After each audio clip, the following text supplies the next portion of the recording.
Hola Fernando, buenos días desde Perú, buenas tardes por ahí. Gracias por acceder a esta entrevista. Procederemos con las siguientes preguntas. Como ya sabemos, la situación de Brasil se ha comentado que es muy grave debido al coronavirus. ¿Cómo te ha afectado la pandemia? Bueno, la pandemia me ha afectado en diversas maneras, ¿no? Principalmente a mí que trabajo enseñando a, a, a niños, a jóvenes, a adultos.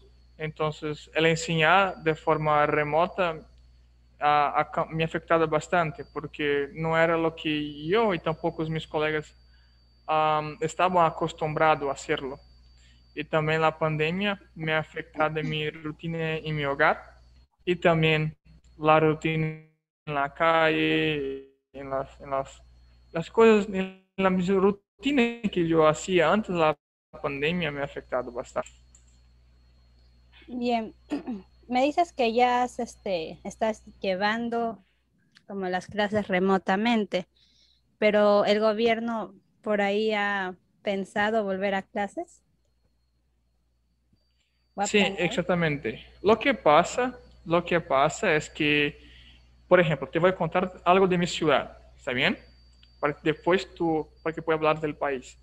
Entonces, en mi ciudad, los niños de 0 hasta 5 o 6 años no se iban a un lugar específico, no, por ejemplo, una primaria, ¿ya? Lo que pasa es que con la pandemia, los niños no iban a la escuela. Los maestros enviaban, grababan clases y enviaban a sus padres a los niños. Pero los padres necesitaban trabajar. Las madres solteras tenían que trabajar. Mismo con el auxilio del gobierno financieramente, fue difícil. Lo que pasó fue que se empezó a abrir primarias clandestinas o ilegales, sin que la municipalidad tuviese la ciencia o la, los debidos cuidados, ¿no? Estas primarias tenían. Entonces, el alcalde de mi ciudad dijo, bueno, vamos a regresar con las primarias, porque no sabemos cuáles son los debidos cuidados que esas primarias ilegales están haciendo. Se están utilizando la mascarilla, las maestras se están utilizando el alcohol en gel, se están higienizando los servicios higiénicos, no, la calidad de la comida como está. Entonces, fue la intención, ¿no?, de reabrir las primarias. Las escuelas también reabrieron porque los padres necesitaban trabajar, ¿ya? Las escuelas, salió en la imprensa nacional que escuelas estaban tomando todos los cuidados, las escuelas privadas, todos los cuidados para mantener el distanciamiento, la distribución del alcohol en gel, las mascarillas eran obligatorias, la medición de la temperatura. Entonces, sí, sí hubo la necesidad, ¿no? Y también, infelizmente, en Brasil, así como en los demás países de Sudamérica, creo, que muchos hogares no hay todavía el wifi, ¿no? O Wi-Fi en Brasil, hablamos. Entonces, eso que es la dificultad, ¿no? Muchos países están planeando como vacunar a los maestros, alumnos para que puedan retornar a clases, ¿no? Se están organizando, haciendo un plan. ¿Cuál es el plan de vacunación de Brasil? ¿O ya te vacunaste? Bueno, no, todavía no. Eh, Mis colegas, yo, los maestros, no. Hasta que yo sepa, todavía están vacunados a las personas mayores, ¿no? Entonces, vacunando personas mayores de 60 años. Ok. ¿Qué medidas está tomando el gobierno para enfrentar esta pandemia, ahora con la segunda ola y con la subida de casos de COVID?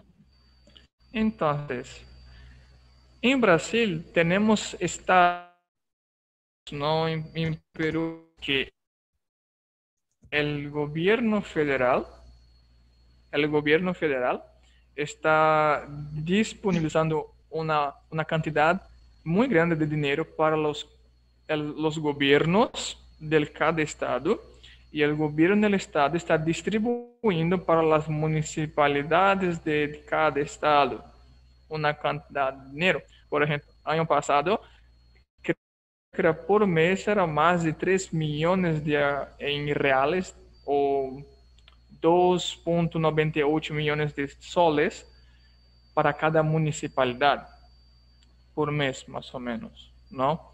Y con base en eso, el gobierno estaba auxiliando a la gente con 600 reales o con casi 600 soles para cada familia, o para madres solteras 1.200 reales, casi la misma cantidad de Brasil.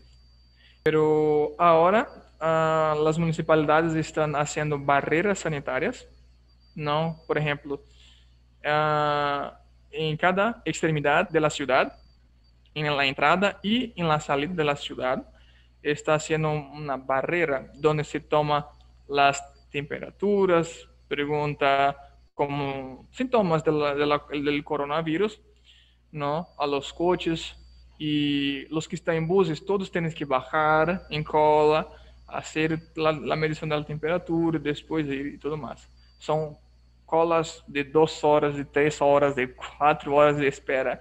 Con todo lo que estás viendo desde tu perspectiva, ¿crees que es suficiente lo que hace el gobierno o podría ser más? Bueno, esa es una pregunta muy personal, ¿no? Si tú haces la pregunta, si pones esa pregunta en Twitter, mucha gente dará sugerencias, opiniones muy distintas. Lo que está pasando, por ejemplo, te cuento de mi ciudad, ¿ya? Me encanta mucho hablar de mi ciudad porque es lo que estoy viviendo. No soy un agente federal para decir lo que está pasando. Hay la media que habla asuntos, ¿no? Pero, anyway. Entonces, lo que pasa es que muchos jóvenes que no creen todavía en esta enfermedad, entonces, ellos que hacen fiestas todos los fines de semana. Ellos son infectados con el virus y distribuyen el virus para su hogar, para sus hogares y también para personas que están en su alrededor. Entonces, lo que pasa es que el gobierno hace, creo que está bien. Tienen que hacer mucho más, por supuesto, ¿no? Por ejemplo, el mínimo enviar un avión lleno de vacunas para cada estado. Eso sería genial. No solo un helicóptero. Entonces, y así, ¿no? Creo que lo que tiene que hacer más son la gente, nosotros, ¿no? Ok, Fernando, muchas gracias por esta entrevista y gracias por tu Nada. tiempo.